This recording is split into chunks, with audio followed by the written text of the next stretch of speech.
Good evening and welcome from iXblue, Saint-Germain-en-Laye. My name is David Cunningham and I'm joined here today by Benoit Carentin, who's the director of our navigation business unit here in Saint-Germain. Welcome, Benoit. Welcome. Hello to everybody. Thanks, David, for the chance to present our naval product range and the building block for a resilient navigation solution. So just a quick introduction to what we're doing here. We're obviously trying to fill the gaps in your agenda since your naval was abandoned this year. So we put together a series of webinars, which we will be continuing over the course of this week and beyond, actually, looking at different topics. Today, we're going to look at issues around GNSS-denied environments and navigation in that context. Middle of the week, Wednesday, we're going to join Echo Group with a presentation about obstacle avoidance sonar that we're providing to their MCM program for the Belgian Dutch navies. And then at the end of the week, we've got another one of our own webinars dealing with a positioning solution called CTOS e-positioning, which if you find the content of today's brief presentation, you may well find that one interesting too. So basically, we're going to have about a 20-minute exchange with Benoit on the various topics here, followed by questions. So please post your questions on the webinar platform. We had some good ones earlier this morning, Benoit. Hopefully, we'll get some better ones for you this afternoon. So 20 minutes, then some questions, and then we'll be posting a recording of this on our website, I think after the event. So should your colleagues want to catch up on the details, it should be available there. So anyway, on with the order of the day. So we're talking about ensuring undisrupted navigation in GNSS-denied environments. And Benoit, maybe you can just start by giving us a very brief introduction as to what iXblue can bring to the party. Yeah, thanks, David. So much to say. We will look very briefly on the three key elements of iXblue offer for naval application. Each element can bring a valuable contribution to the safety and the security of the positioning for navigation. First, we talk about inertial navigation system. We will talk about the cybersecurity navigation data processing and distribution unit, and also our Wectus. We will have a look on the product range and highlight some key features and particular interest in terms of secure navigation. So please feel free to ask any question during this event or later. Okay, perfect. So the three topics then are going to be inertial navigation systems, navigation processing, and cybersecure data distribution, and a short piece on about the Wectus. But top of the list then, inertial navigation is kind of the obvious place to start if we're thinking about alternatives to GNSS and sensors complementary to satellite systems in order to sort of deal with the vulnerabilities of them. So let's start with that. Where do we start? What can you tell us about inertial navigation, Benoit? At first, the range is very wide. We can offer gyro or INS with the right performances for any surface of submarine application.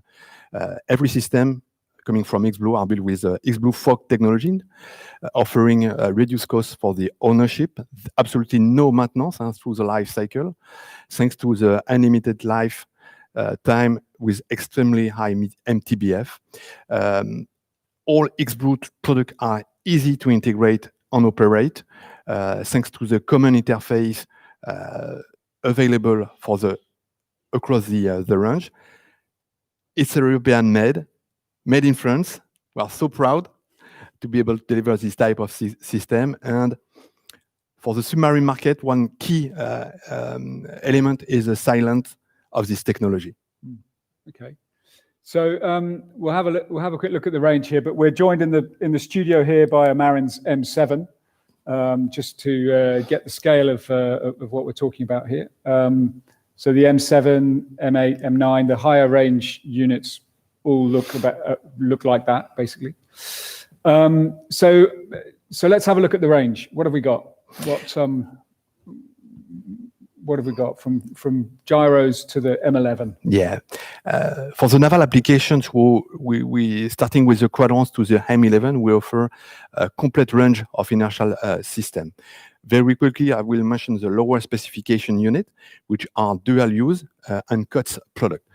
Starting with the quadrants, which is a north thinking gyros compass, very small, very light, to replace a mechanical gyro of magnetic or GPS sensor.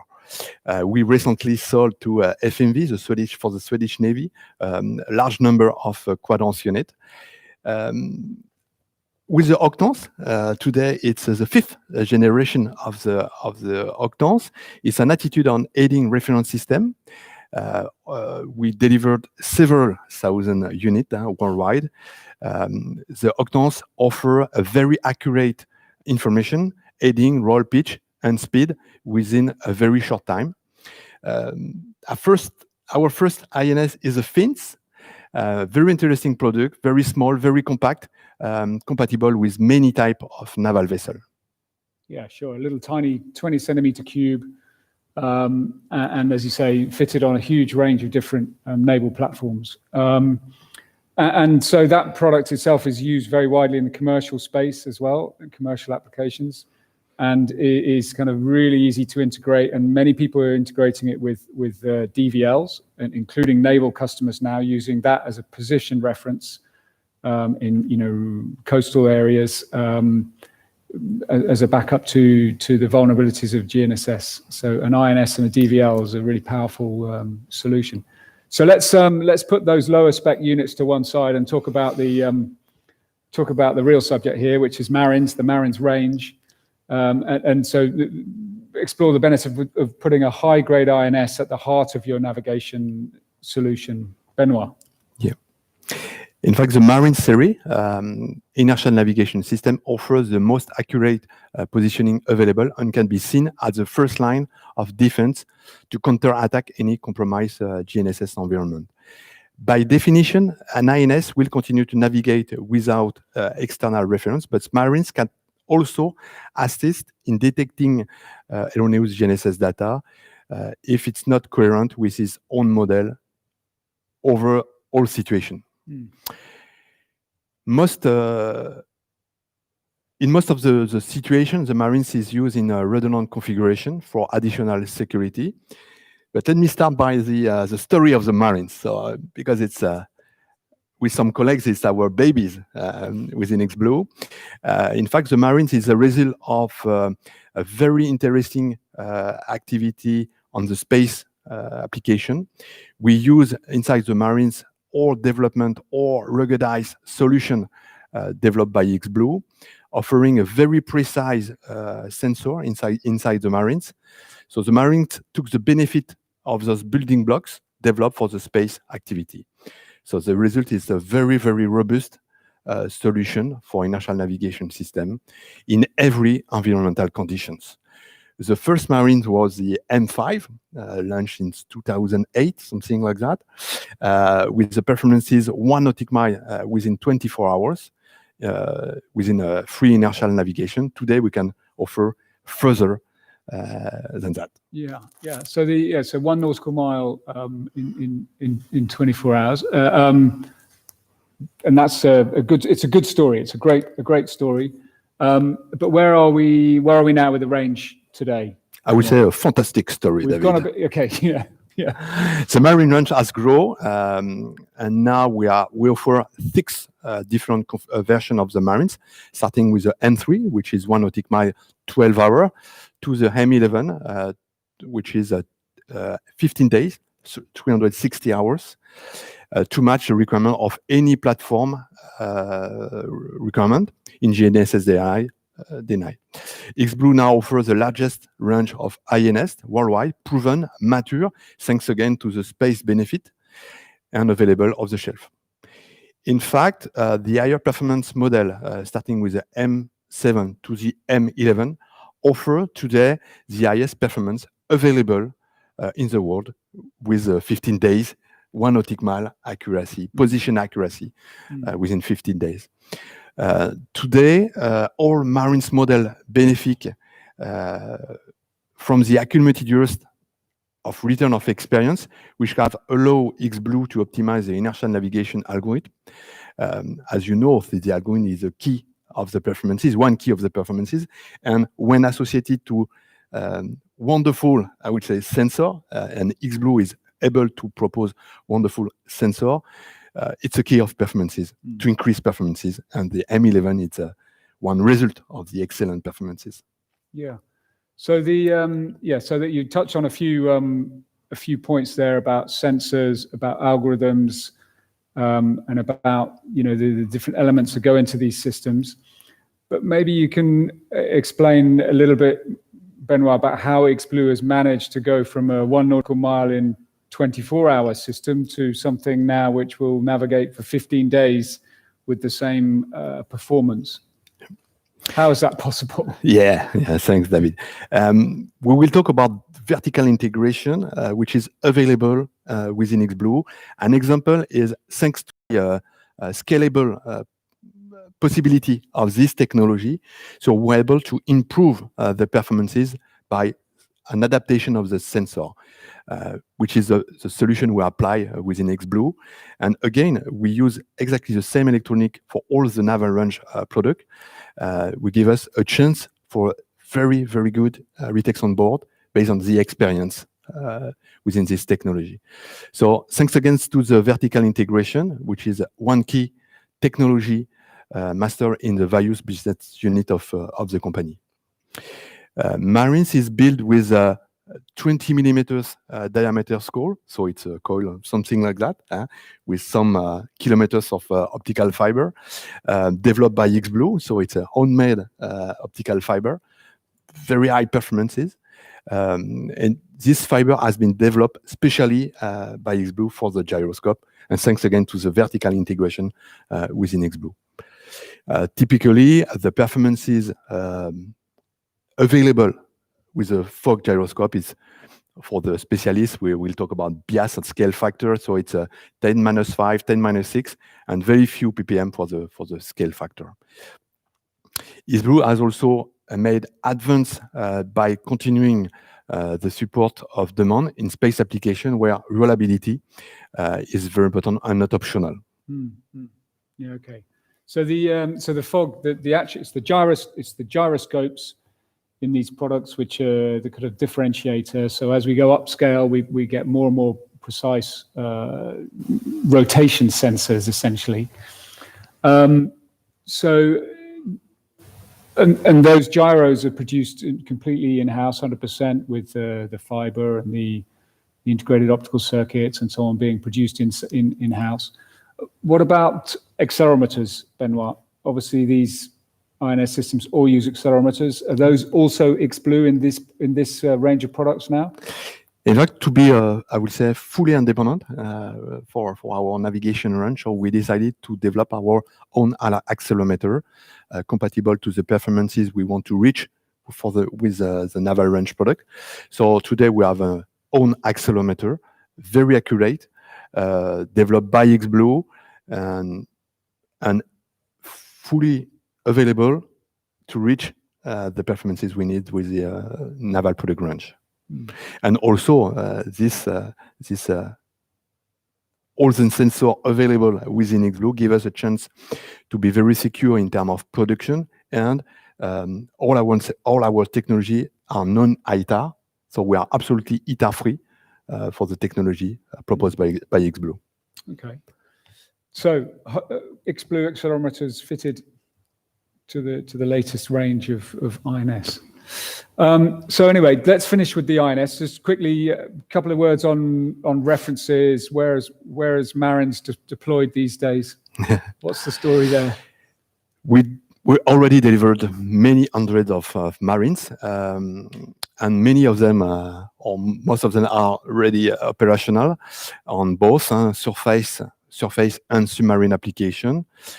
We already deliver over than 100 Marines M7, and thanks to our one notable reference, which is the UK Navy, where we delivered Marines M7 for Astute program and surface program, and we just finished to deliver the units. and we finished also the first installation. Okay, so let's move on now from inertial navigation, which, you know, you describe it as the first line of defense against GNSS issues. Let's move on now to the second element, which was the Netanz product line. So concerned with data distribution, but not only that, but also timing and navigation processing. And let's have a look at that and see how that can improve the resilience of the overall solution. Tell us about the Netanz series, Benoit. Yeah. The primary benefit of Netanz in this area is to bring cyber security along with precise timing reference, independence of GNSS, and navigation processing options. But Netanz is extremely powerful. It's an absolute modular platform compatible to the refit and new market vessel. And so, what's the story? Where's that from? What's the history of the Netanz product? It's another exciting story in the division. So we launched the Netanz 10 years ago. Firstly, for the refit market, to be able to deliver our INS, to be compatible to the existing onboard configuration, to make some adaptation. But early in the project, we decided for a very modular solution. And we improve a lot this configuration to increase more feature inside the Netanz. Okay, and so what does it look like today? What's the range look like today? Today we have a range of Netanz starting with a N1 to the N7. So N1 is a small, light, and compact distribution system with a capability to interface to 8 systems on board. And the Netanz, it's a solution for until 88 interface on board, and can also be installed in a redundant system architecture. So, and the Netanz is absolutely able to integrate a huge variety of options and physical interface. So for the refit market, for example, I would say some analog interface, or new, much more modern, including with very low latency performances. So absolutely compatible to combat system management and this type of request. Okay, yeah, so it can be tailored for any retrofit or new build application, fully scalable for basic units, which can be adapted and configured as needed, and all benefiting from essentially the same software and interface library, Exactly. Which continues to grow. But what features can we imagine in there which will bring security to the navigation? In fact, the Netanz is able to manage data acquisition, processing, and distribution for navigation information, and also interface with the combat system on board. So Netanz bring security through cyber feature, of course, and I would like to give you an example. So we have the capacity to make a fusion multi-sensor to propose to the customer integrity and plausibility, fault detection, alarm management, absolutely compliant with a bridge alarm management with a BAM. This gives to the customer a second level of a secure, I would say, feature in case of attack. Okay. So there's various navigation processing functions that can be deployed or developed on the platform, depending on the sensors available, depending on the needs of the end user, really. So very adaptable. And any references you can pick out for this one, Benoit? I think there's probably one important one, not very far from here. Yeah, I would like to thank with the mention that we have currently around 25 projects ongoing worldwide involving a Netanz in various configurations. And we have more than 80 Netanz installed worldwide today in services. And one highly notable reference I would like to mention is the delivery last month of the first Netanz for the French Navy FDI program, which is a system with the highest cyber secure feature embedded. Yeah. Okay. Okay, great. Thanks for that, Benoit. That was a little, we kind of scratched the surface of the Netanz product line. So I think if anybody wants to know a bit more, then don't hesitate to get in contact after the event. So now onto the final piece of the jigsaw, which is the Wectus, and let's just quickly have a little look at that and see how that can help contribute to this architecture of resilient navigation. Yeah, exactly, David. So inertial navigation system, Netanz, plus our Wectus, which is called JXDW in iXblue, offer a large suite and very interesting suite of product for the safety of the navigation.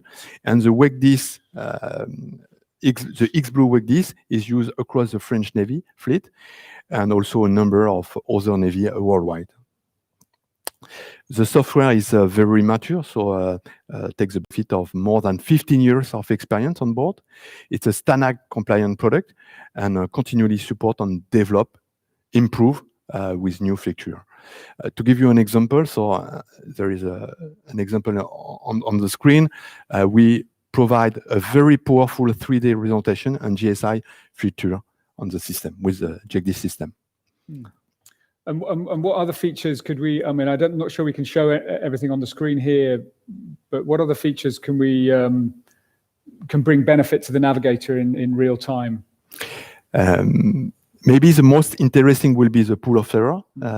So thanks again to the interface with the inertial navigation system, so to provide some information to build this pool of error representation, which is very, very helpful for the navigator for the day-to-day navigation.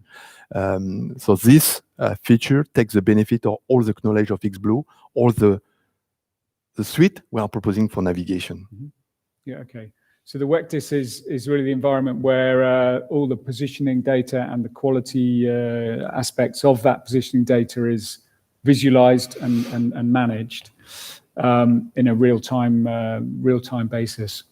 So in fact, we'll look in a little bit more detail at the Wectus and how our CTOS e-positioning that we'll talk about on Friday can be visualized in that environment, alongside other sensor data to give you know a reliable kind of detection method for spoofing of GPS.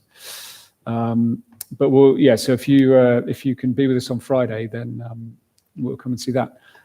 So anyway, Benoit, thanks for your input on these three topics. Maybe you want to have a little just a final word before we get into some questions. Yeah, well, I would like to say a big thanks to our customer. We are very sorry to not be able to meet in person this year at Naval. So we'd like to take this opportunity to thank our customer around the world for their continued support. Thanks to the more than 40 Navy worldwide that are using the iXblue navigation product today. And we look forward to continue this fantastic story and cooperation in the years to come. Great, thanks, Benoit. So we've got some questions. We've got some questions brewing. So here we go. First question for you, Benoit. How does the Marin series handle gravity anomalies, deflection of vertical from large subsea shelves? Yeah, at system level, so a gravity anomaly will affect some performances of the inertial navigation system. Just so to give the information of the gravity anomaly to the inertial navigation system will avoid to decrease the performances of the inertial navigation system. So we integrate inside the inertial navigation system a map of gravity anomaly to correct, to anticipate the bad value or the non-performance for this special gravity anomaly. that's probably all you want to say about that topic here. But if you want to follow up after the event, we can maybe dig a bit deeper. But there are ways of dealing with that. Really depends on the resolution of your gravity model. So here's another one. How does fog compare with other gyroscope or gyro technologies? Very interesting. Quick answer, please, Benoit. No, sorry, I can't. So very interesting question, and I would like to say, so I would like to be honest also, and because I'm engineer, so I like the technology, but today on the market, so there is a choice within obsolete technology, new, mature and robust technology, and new technology. So, and definitely the fog technology today is the largest one, the mature one, definitely, with the largest retake experience on board, and the technology with, I would say, the more potential in terms of performances. So, and thanks again to the vertical integration in iXblue and the space activity launch before our naval solutions. And definitely we have ruggedized solution available on the shelf, starting with quite low performances to the highest one performances with the Marines M11. So yeah, how does it compare to other technologies? I mean, it's a long discussion. And obviously, different technologies have different advantages, but I think the chief benefit of fog over other technologies would be its long life, reliability, and from a perspective of naval navigation, really the performance that's achievable really so reliably. So here we go. We've got another one. What external sensors can we imagine improving GNSS-denied INS performance in the next 10 years?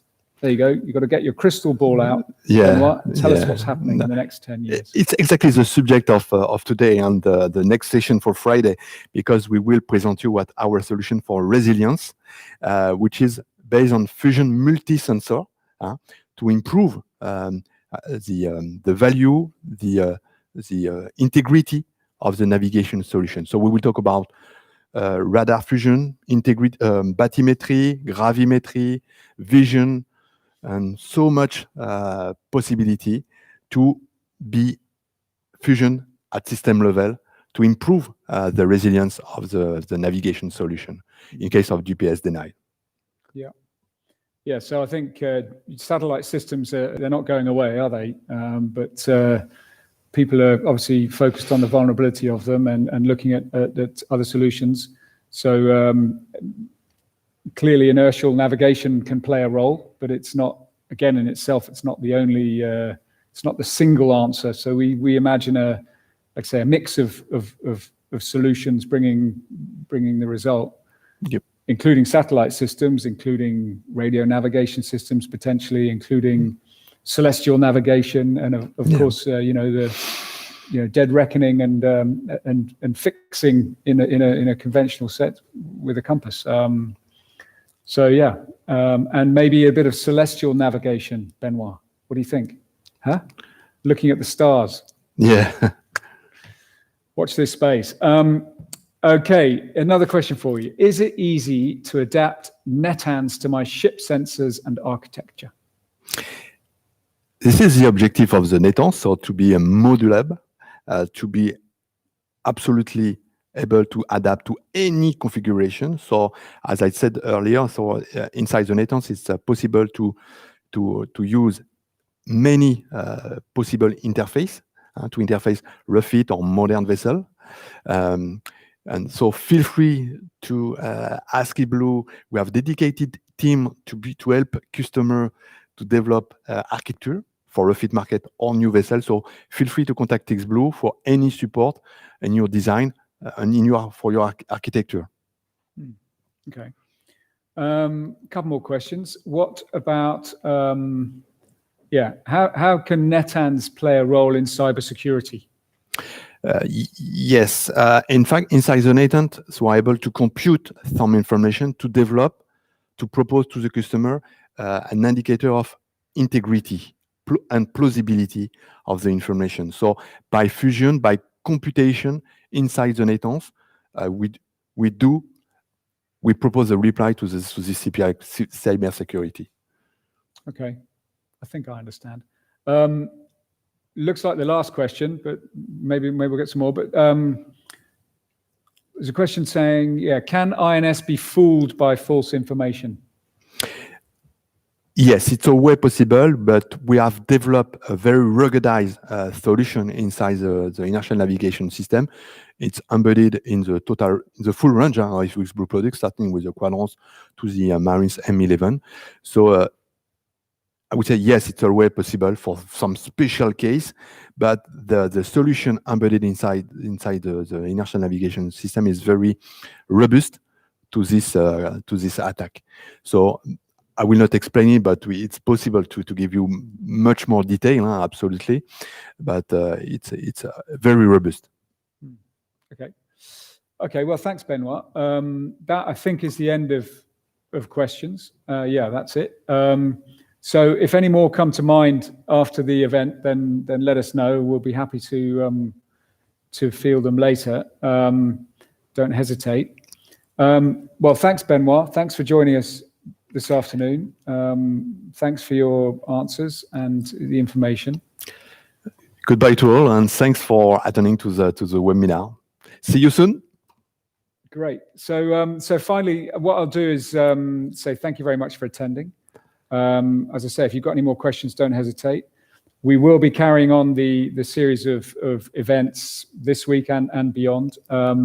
On Wednesday, we're co-hosting an event with Eka Group about an obstacle avoidance sonar that we're delivering to their MCM program for the Belgian Dutch navies. So join us then if you can. I think 2 p.m. Yeah, so yeah, Tuesday afternoon or Wednesday afternoon rather. And I think we're doing something tomorrow with the Euronaval event. I think in the afternoon as well. And then on Friday, we've got the event we're doing ourselves with about e-positioning and the CTOS system for finding your way without GNSS. So I hope to see you then. But in the meantime, thanks for attending and goodbye for now.